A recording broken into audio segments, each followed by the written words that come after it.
Některé informace o akcích musíme přesouvat vzhledem k naší sice 2krát týdně uváděné, ale přece jen 15minutovce až na pozdější termín, ale nikdy o žádnou důležitou informaci nepřijdete. Nepřijdete ani o turnaj ve volejbale v Prchalově. Uskutečnil se 22. září.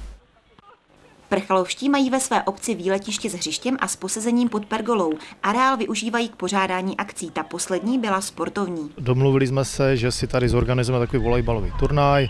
Sešlo se nás tady 6 družstev s tím, že samozřejmě vyhraje teda ten nejlepší. Chceme se trošku rozhýbat, zasportovat. O nic víc jiného nejde. Začínalo se už v 9 hodin ráno. Je 5 družstev z Prchalova, takže tady vidíte, že Prchalov žije sportem, a 1 družstvo z Klokočova. Členové jednoho družstva měli na triku logo obce Bučina a pyšnili se jim. Ovšem kořeny prý mají v Prchalově. Ačkoliv šlo o hru pro, jak říkali pokyny, rekreační hráče, turnaj se odehrává podle jasně daných pravidel. Je to šestkový volejbal, přešlapy, síť, jo?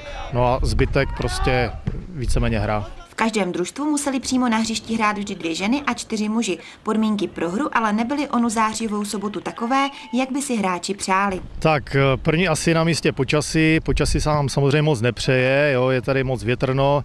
Místy i řekl bych, že ty podmínky nejsou až tak regulérní, ale nám to v podstatě nevadí. My jsme si přišli zasportovat, zahrát.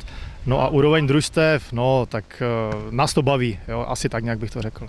Ale nakonec si všichni zasportovali s chutí a do volejbalu dali všechen a odhodlání. Organizátoři Dan Kuliha a Alena Suchová byli spokojeni. Já si myslím, že víceméně ten sportovní turnaj se nám vydařil, nikdo se nezranil, to je asi na prvním místě. Finálová skupina běží, my jsme se rozhodli pro trošku jiný systém, kdy ze skupiny druhý hraje s prvním z druhé skupiny vedlejší, takže takhle do pavouku. Kdyby náhodou jedna skupina byla silnější a druhá slabší, ať i ti, kteří skončí na druhém místě, mají šanci třeba ještě promluvit do závěrečných bojů. Vítězem turnaje ve volejbalu se v Prchalově stala Bučina, druzí skončili Sochovi, třetí hráči s číslovkou 50 na triku, takže 50. Padesátníci těžko, protože všichni hráči týmu byli na první pohled mladší. Čtvrtý se umístil Klokočov a o 5. a 6. místo se dělili Lemply a Mlaďoši. Na příští rok prchalovští plánují další ročník a také uskuteční turnaj v ringu.